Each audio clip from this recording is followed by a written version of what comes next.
할렐루야.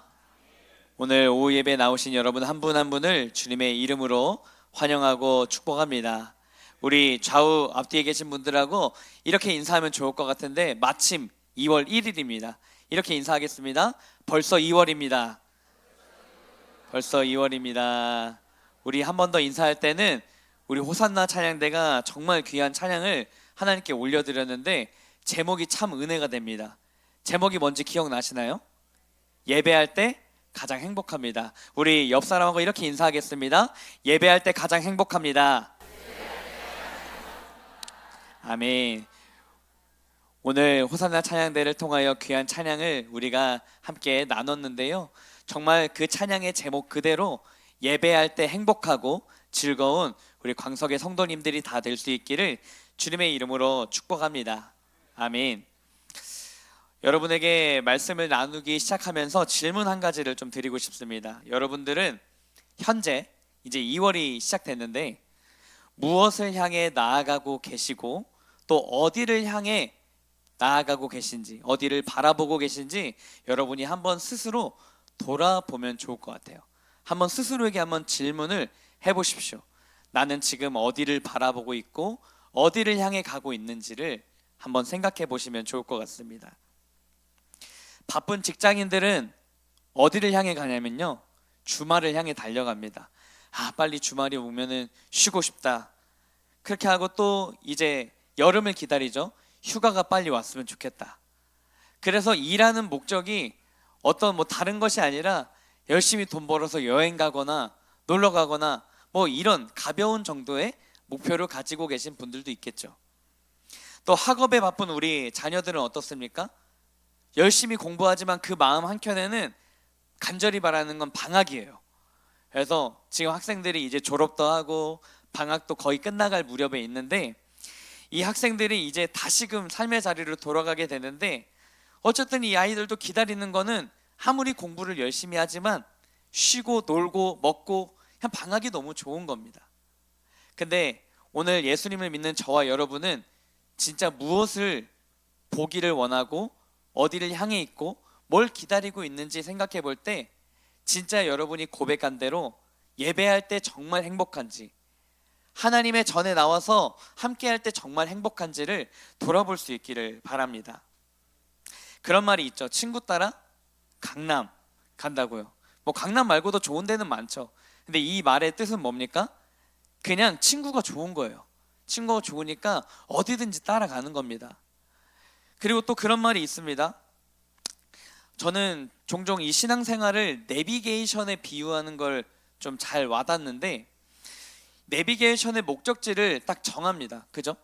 그럼 정하면은 이게 따라서 가게 되는데 잠시 길을 좀 잘못 들어도 길을 다시 설정해줘서 어쨌든 목적지에 도착하게끔 도와주는 거예요. 우리 하나님께서 저와 여러분이 하나님 나라라는 이 목표를 딱 정하고 걸어갈 때 때로는 지치고 힘들고 어려울 때 길을 잘못 들 수도 있을 것 같습니다. 하지만 우리가 좋아하는 하나님, 우리가 예배하길 원하는 하나님, 우리가 행복해하는 그 하나님을 생각하면서 나아갈 때 잠시 잠깐 길을 이탈하더라도 우리의 목표 되시고 우리의 목적 되시는 그 하나님께서 우리를 옳은 길로, 선한 길로 인도해 가실 줄로 믿습니다. 이처럼 우리가 목적대로 살아갈 때 그 목적이 하나님이 되실 수 있기를 간절히 소망합니다.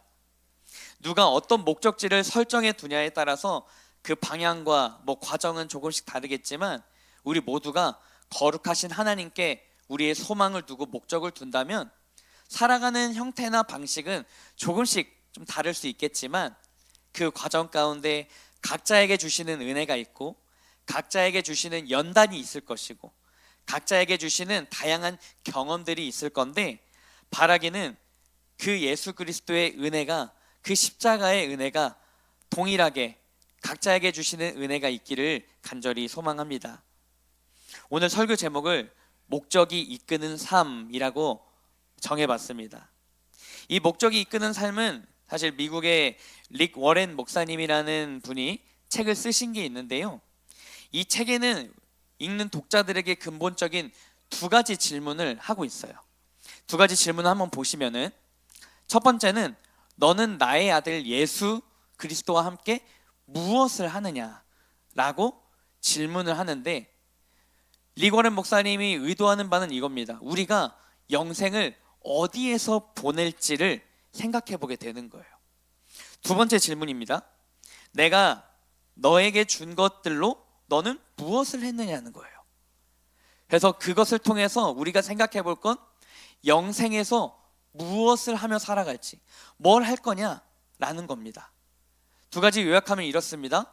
영생을 어디에서 보낼 건지, 영생을 보내면서 무엇을 할 건지를 이 독자들에게 질문을 던지고 있습니다. 이 질문을 딱 본 순간 여러분은 어떤 생각이 드십니까? 아까 서두에 이야기 드린 대로 휴가 가고 싶고 놀러 가고 싶고 아니면 뭐 다른 목표를 가지고 있고 뭐 다 좋습니다. 그러나 우리는 하나님 나라를 살아가는 사람들입니다. 그렇기 때문에 우리의 영생, 우리의 이 삶은 예배 안에서, 하나님의 임재 안에서 거룩히 살아가고 거룩히 행동할 수 있는 저와 여러분이 다 될 수 있기를 소망합니다. 오늘 그 목적대로 하나님의 부르심대로 사는 예수 그리스도의 모습을 말씀 속에서 바라볼 수가 있습니다. 말씀을 보게 될 때 예수님이 어린 시절의 이야기를 하고 있습니다. 예수님이 이 유년 시절을 보내는데, 우리가 생각해 볼 때 우리 다음 세대 아이들 지금 겨울 성경 학교 하고 있고 수련회 하고 있는데 막 복도를 뛰어다닙니다. 막 소리 지르고 난리도 아니에요. 그런데 우리 예수님의 모습은 조금 다릅니다. 그냥 마냥 어린애가 아니라 어떠한 다른 의도와 목적이 보이는 것을 오늘 말씀에서 볼 수 있는데요. 함께 누가복음 2장 42절 말씀을 같이 한 목소리로 읽도록 하겠습니다. 시작.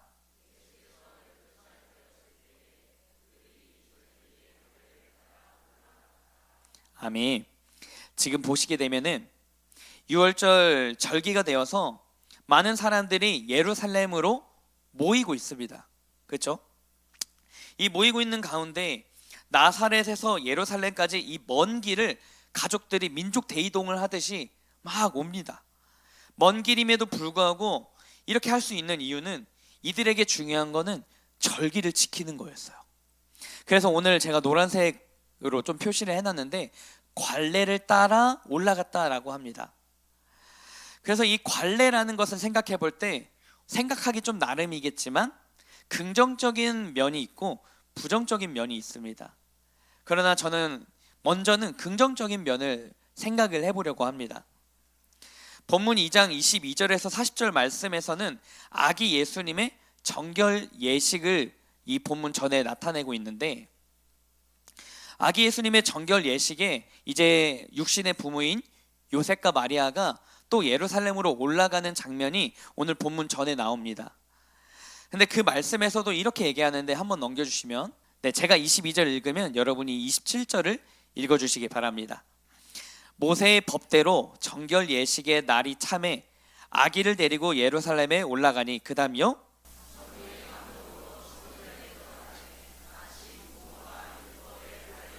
아멘. 지금 보시게 되면은 모세의 율법을 그대로 따라 행동했던 모습이 보이고요.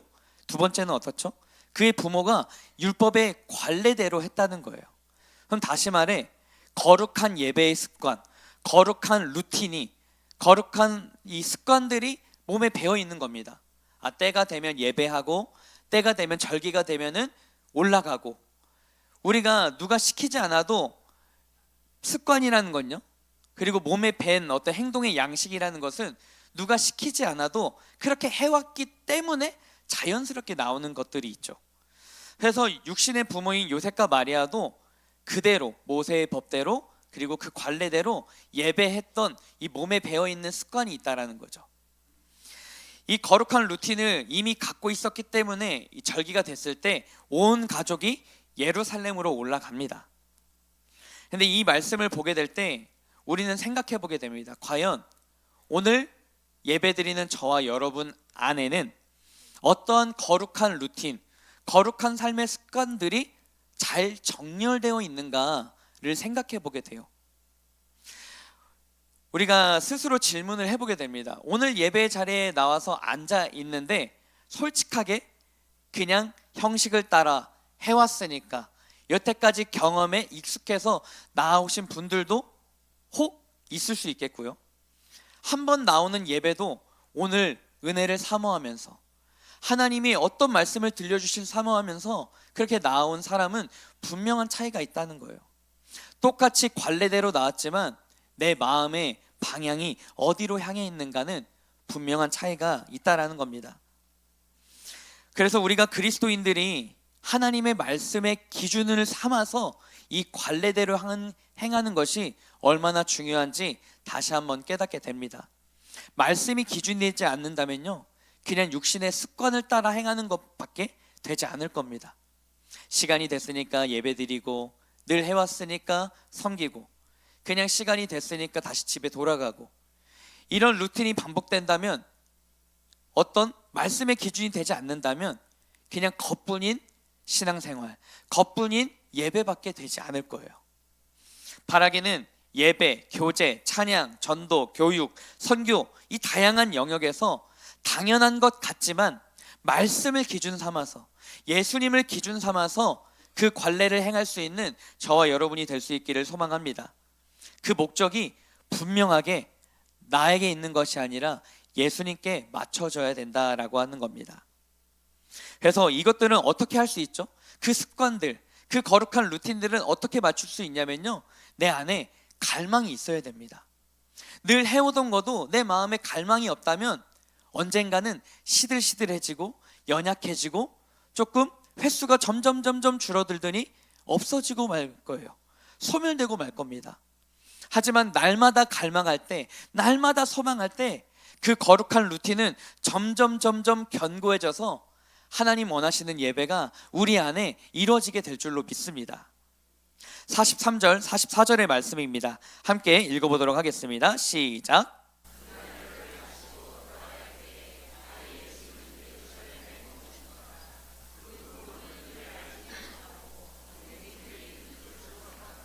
하룻길을 간 후 친족과 아는 자 중에서 찾되. 아멘. 지금은 이제 절기를 마치고 나사렛으로 복귀하는 장면이죠. 근데 이 유대인들의 문화 안에서 한 가지 행동 양식이 있는데 뭐냐면요, 유대인들은 그냥 개개인, 저희가 지금 이동하듯이 자동차 타고 가족끼리 조금 소수로 움직이는 게 아니라 마을 단위로 집단으로 이동을 했다라고 합니다. 그래서 남성들이 먼저 앞서가고 여자와 아이들은 뒤따르는 형태의 움직임을 보이게 되는데, 이 관례대로 절기를 잘 마치고 복귀하는 길에 가만 보니까 예수님이 보이지 않는 거예요. 그래서 이 강한 공동체 의식을 갖고 있는 그들의 문화를 생각해 볼 때 오늘 어디 갔는지 보이지 않는 이 예수님을 그럴 수도 있겠다라고 좀 이입이 됩니다. 여러분, 근데 이 상황을 여러분의 삶 상황으로 한번 대입을 시켜 보십시오. 여러분의 자녀들이, 여러분 손자 손녀들이 혹 과거에도 그런 경험들이 좀 있지 않으십니까? 어디 기차 여행을 떠났는데 가족들 기차 다 탔는데 자녀가 안 탔어요. 이거 얼마나 놀랄 일입니까? 그죠? 근데 이미 성경을 보니까 하루를 갔어요. 하루를 가고 난 뒤에 발견됐다라고 하는 겁니다. 그래서 44절은 그렇게 말하죠. 아까 읽었는데요, 동행 중에 있는 줄로 생각하고 라고 말하고 있습니다. 그래서 이들이 가만 보니까 예수님이 없으니까 어떻게 해야겠습니까? 찾기 시작합니다.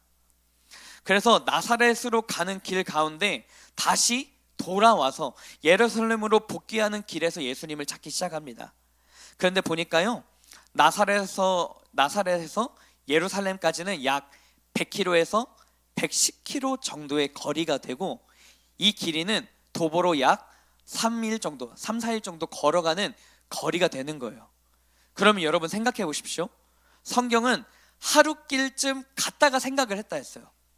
하루길을 걸어가고 나니까 예수님이 안 보이네? 근데 이미 4분의 1만큼 온 겁니다. 여러분, 아까도 이입을 해보자고 했는데 자녀가 없어진 지 보통은 하루 만에 알았다라고 하면 그런 부모님은 없을 겁니다. 그죠? 그런데 지금 이 긴박한 상황에서 어디 갔는지 찾고 있는 상황에서 막 돌아다니니까 성경에 보니까 사흘, 즉 3일이 지났을 때 예수님을 발견하게 됩니다. 예수님을 발견했을 때 요셉과 마리아의 행동은 어땠을까요? 굉장히 당황스럽고 어쩌면 화가 났을지도 모르겠습니다. 어디 갔었냐고 구박하고 화나고 그럴 수 있는데, 그런 상황에서 이 어머니 마리아는 예수님께 이런 얘기를 합니다. 어찌하여 우리에게 이렇게 하였느냐? 보라, 내 아버지와 내가 근심하여 너를 찾았다라고 말하고 있습니다. 근데 이 상황을 보게 되면은 그냥 단순히 아이가 없어진 수준이 아니라, 우리는 알고 있듯이 마태복음에서도 예수님이 갓난아기 시절에 겪은 일이 뭐가 있습니까? 바로 헤롯이 이 아기 예수님을 죽이려고 했지 않습니까? 그런 일을 이미 부모된 입장에서 겪었기 때문에 그냥 눈에 좀 안 보이면 당연히 걱정하는 수준을 넘어서 이거는 무슨 일이 분명히 나겠다, 안 보이면 시신으로 돌아오겠다 라고 하는 걱정까지 갈 수 있는 거예요. 근데 여러분 반대로 생각해 보십시오. 자녀된 입장에서 그 정도 하루 정도 부모님이 보이지 않는다면 벌써 엉엉 울고 난리가 났습니다. 그리고 엄마를 만나면 그냥 태연하게 왔어요? 이게 아니라 보면 막 가서 안길 게 뻔합니다. 그런데 그런 장면을 우리가 상상을 하지만 그거 완전 반대로 전혀 생각하지 못한 모습으로 예수님이 그 부모님을 대하는 장면이 나오는데요. 사실 우리 말씀에 보면은 49절에 이렇게 얘기합니다. 어찌하여 나를 찾으셨나이까? 내가 내 아버지 집에 있어야 될 줄을 알지 못하셨나이까? 라고 이야기를 하는 거예요. 지금 제 목소리를 이렇게 얘기해서 그렇지 예수님의 목소리로 어떻게 전해졌는지는 모르겠지만 그냥 느낌상 보면은 예수님께서 지금 너무나도 태연하게, 너무나도 당연하게 내가 있어야 할 곳에 있었다라고 얘기하는 거예요. 어찌하여 저를 찾습니까? 저는 나의 아버지 집에 있어야 될 줄을 알지 못하셨습니까? 라고 이야기하는 거예요. 근데 이 말을 들은 부모님의 입장은 좀 어떨까요? 좀 벙지지 않을까요? 이게 무슨 일이지? 당연히 나는 혼내야 되고 당연히 당황해야 되고 어찌할 바를 몰라야 되는 너무나도 당연한 상황에서 예수님은 더 당연하게 나는 여기 있어야 됐다라고 말씀하시는 거예요. 그 말을 생각해 볼 때 어떻습니까? 예수님의 목적은 너무나도 분명했다는 겁니다. 여기 있어야 되는 이유가 너무나도 합당하고 이게 너무나도 예수님 안에서는 당연했던 일이라는 거예요. 예수님의 정체성, 예수님의 존재의 목적은 육신의 부모님도 있겠지만 더 분명한 것은 하나님의 아들이라는 독생자라는 정체성이 분명히 있었기 때문에 오늘 이 말을 하실 수 있었던 겁니다. 예수님이 이 땅에 오신 이유는 말씀에서도 너무 분명하게 나타내고 있습니다. 마가복음 10장 45절의 말씀입니다. 함께 읽어보겠습니다. 시작.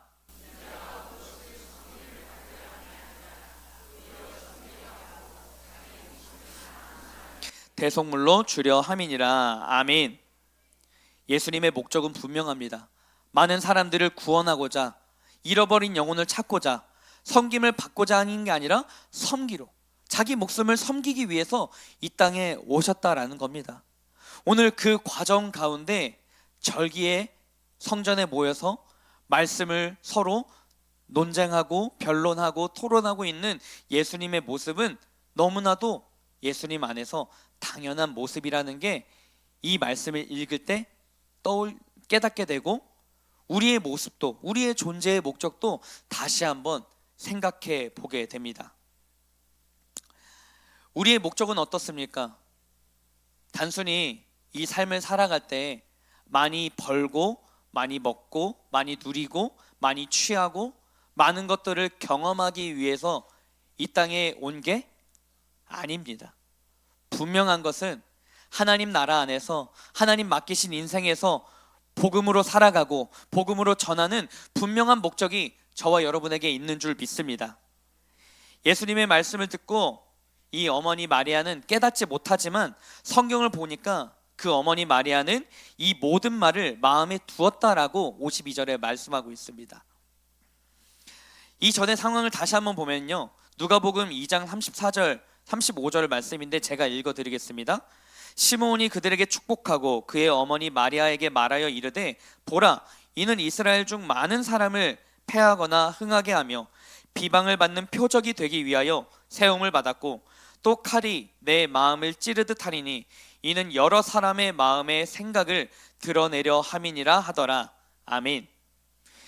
이 지금 시몬이라고 하는 한 하나님의 사람이 얘기하는 건데요, 예수님이 이방의 빛으로 왔는데 이런 일들을 감당한다라고 합니다. 축복하고 이 어머니 마리아에게 말하는 거예요. 보라, 이스라엘 중에 많은 사람을 패하거나 흥하게 하며 비방을 받는 표적이 된다라고 이야기하고 있고요, 네 마음이 찌르듯 하리니 여러 사람의 마음의 생각을 드러내기 위해서 이 땅에 오셨다라고 하는 분명한 예수님의 부르심에 대해서 예언적으로 말해주고 있는 거예요.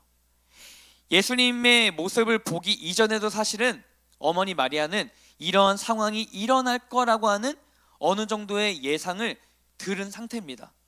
그리고 예수님의 이 당황스러운 성전에서 부모님과 떨어져서 말씀을 변론하고 논쟁하고 있는 그 장면을 보게 될 때, 어쩌면 이 아이는, 이 예수는 우리의 자녀가 아니라 다른 부르심이 분명히 있구나라고 하는, 정확히 알지는 못하지만 이 말씀을 마음에 두었다라고 표현하면서 예수님은 예수님만의 부르심과 목적이 있구나라는 것을 어렴풋이 알고 있었다라는 겁니다. 사랑하는 여러분, 이 자리에는 많은 어머니들이, 많은 우리 할머니들이, 많은 부모님들이 계십니다. 근데 자녀의 부르심, 자녀의 목표를 여러분들이 다 알 수 있을까요? 알지 못합니다. 우리 아이에게는 아이에게 부어주신 하나님의 특별한 부르심이 있습니다. 부모님의 바람대로 그 아이가 자라기를 원하는 마음, 나쁘지 않습니다. 하지만 이 아이를 향한 하나님의 부르심과 계획은 분명히 하나님 나라 안에서 있다는 겁니다. 특별히 바라기는 성경학교를 하고 있는 지금 시즌에 우리 아이들을 향한 하나님의 거룩한 부르심을 발견할 수 있는 자녀들이 되게 해달라고 기도할 수 있는 저와 여러분이 될 수 있기를 소망합니다.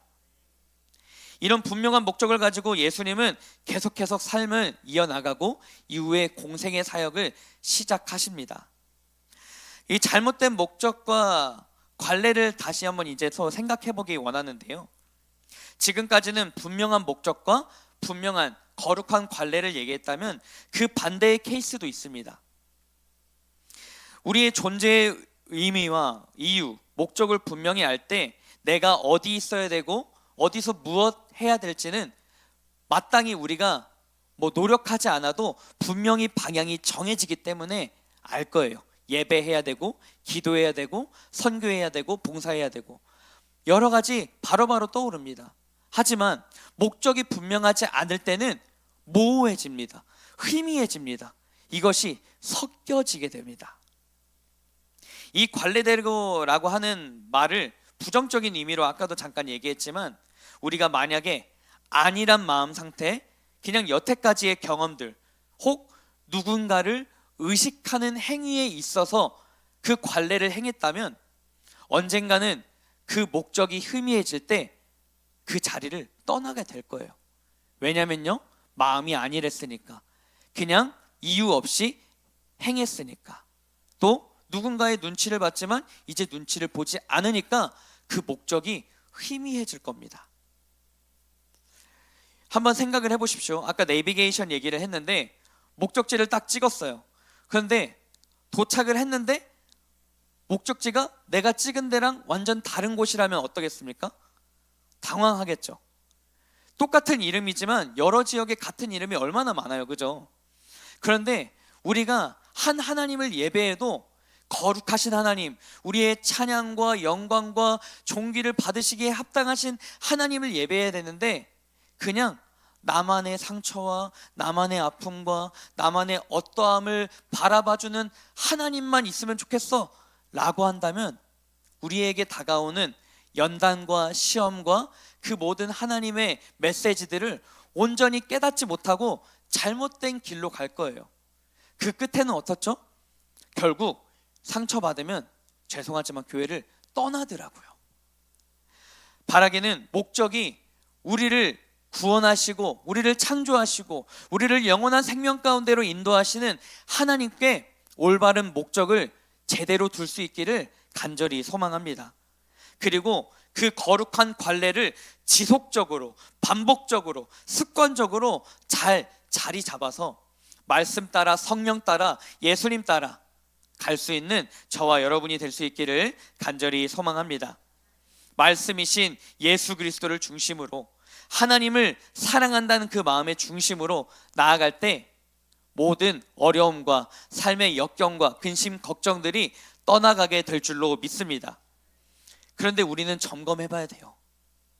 예수님 없는 예배, 예수님 없는 사명, 예수님이 없는 섬김은 결국 내 교만을 이루고 내 의가 높아져서 결국에 예수님이 남지 않고 내가 남아서 내가 우상이 되어서, 만약 그런 우상이 된 내가 깨진다면 쉽게 무너지고 교회를 떠나게 되는 일이 일어날 건데, 이런 일이 저와 여러분 가운데 일어나지 않기를 주님의 이름으로 다시 한번 축복합니다.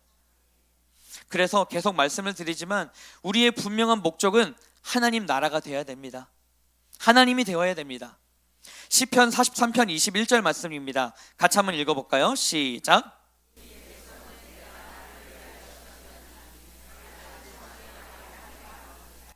아멘. 우리가 살아가는 이유, 우리의 존재의 이유는 뭡니까? 하나님을 찬양하는 겁니다. 하나님을 예배하는 겁니다. 하나님을 높이는 겁니다. 아멘이십니까? 분명한 목적은 오늘 말씀을 읽을 때 더욱 분명해집니다. 한 말씀 더 읽어볼 건데요, 고린도전서 10장 31절 말씀입니다. 같이 읽습니다. 시작. 그런즉 다 하나님의 영광을 위하여 하라. 아멘. 할렐루야. 하나님의 영광을 위하는 삶이 우리의 목적입니다. 미국 칼빈주의 신학자 존 파이퍼 목사님은 이렇게 말합니다.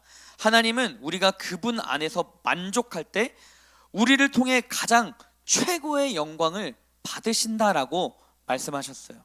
다시 한번요. 하나님은 우리가 그분 안에, 하나님 안에서 만족하고 즐거울 때 우리를 통해 가장 최고의 영광을 받으신다라고 말해요. 쉽게 얘기하면 그렇습니다. 여러분, 예배에 나와서 근심 걱정 염려하면서 예배 드리기보다 우리 하나님이 소망이시고 우리 하나님이 구원이시고 우리 하나님이 함께 하신다라고 하는 이 소망을 가질 때 얼마나 즐겁습니까? 얼마나 행복합니까? 예배할 때 가장 행복합니다. 아멘. 그럴 때 하나님이 우리의 그 예배를 영광으로 받으신다는 거예요. 웨스터민스터 소요리 문답 1번 문항에서도 이렇게 말합니다. 사람의 제일 되는 목적은 뭐라 하죠?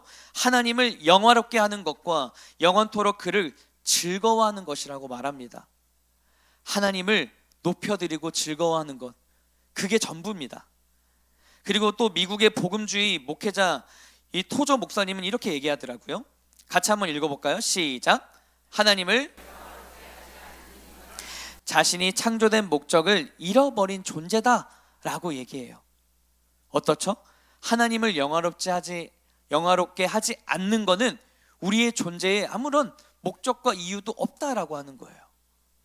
사랑하는 여러분, 오늘 살아가는 이유, 오늘 여기서 예배드리는 이유가 하나님을 영화롭게 하고 하나님을 높여드리고 하나님과 함께하는 거룩한 목적과 목표가 될 수 있기를 간절히 소망합니다.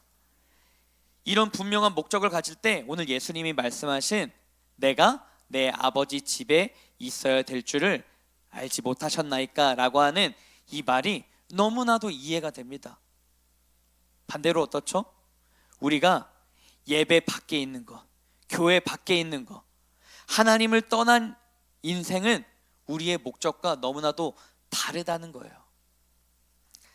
사랑하는 여러분, 예배의 자리를 회복할 수 있기를 소망합니다.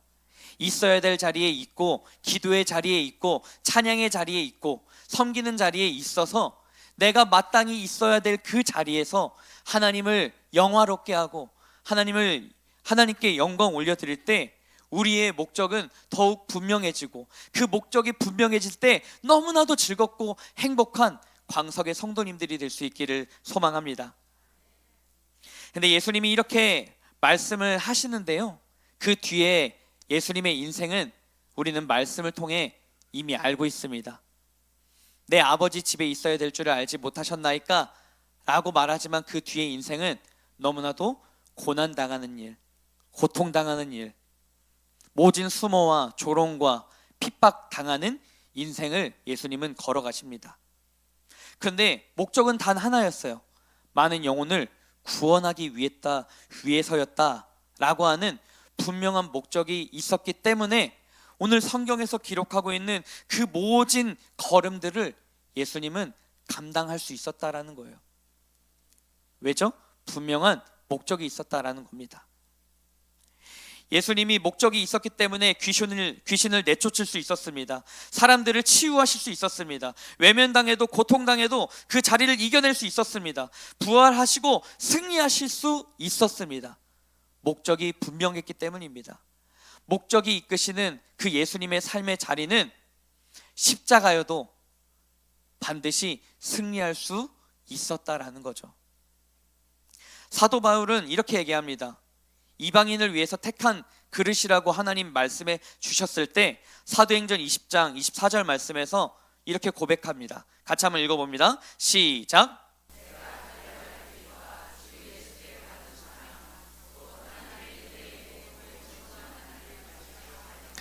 나의 생명조차 조금도 귀한 것으로 여기지 아니하노라. 할렐루야. 아멘. 우리의 사명이 분명해질 때 다른 어떠한 것은 사실 신경 쓰이지 않게 됩니다. 하나님이 너무 좋으면 사실 모든 염려와 근심, 걱정은 하나님이 허락하신 작은 경험일 겁니다. 그런데 어떻죠? 하나님을 신뢰하지 못하고 하나님을 의지하지 못한다면 내게 다가오는 많은 위협과 핍박과 어려움들이 나를 자꾸만 발목 잡고 거기에 매이게 만들 겁니다. 하나님이 소망이 되시지 않게 만들 겁니다. 하지만 그런 소리에 우리가 휘둘리지 않고 오늘 이 오후 예배에 나오신 여러분들이 거룩한 관례로 거룩한 목적을 분명히 삼아 나아갈 때 어떠한 근심, 걱정, 염려도 다 이겨내며 우리 하나님을 경배합니다, 우리 하나님을 예배합니다, 우리 하나님을 사랑합니다라고 담대히 선포할 수 있기를 소망합니다. 내가 내 아버지 집에 있어야 된다. 분명한 존재성, 분명한 정체성을 우리가 생각해 볼 때 우리는 분명한 예배자로서의 정체성, 성도로서 직분자로서의 정체성, 그리스도인으로서의 정체성, 이것들이 분명해질 때 주님께서 허락하신 그 모든 삶의 자리를 감당할 수 있을 줄로 믿습니다. 그 사명을 오늘 저와 여러분에게 주셨습니다.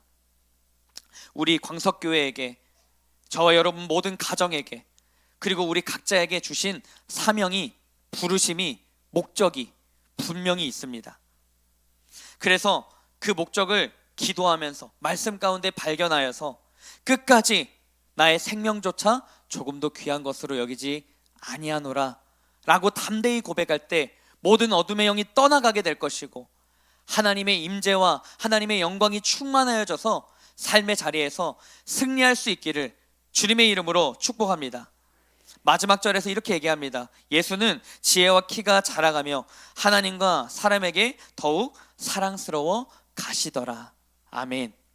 예수님이 해야 될 일을 했을 뿐인데 하나님과 사람 앞에 사랑받으면서 자라가셨습니다.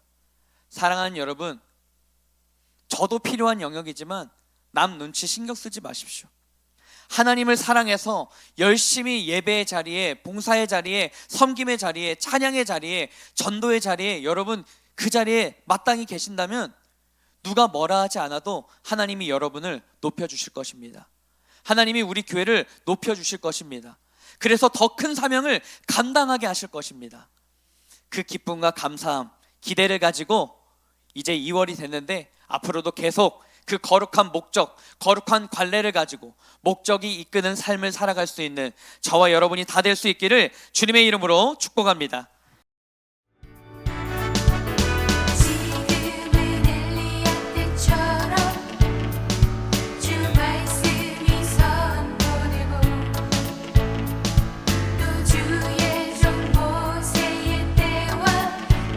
없이 언약이 성취되네. 비록 전쟁과 기근과 핍박, 환란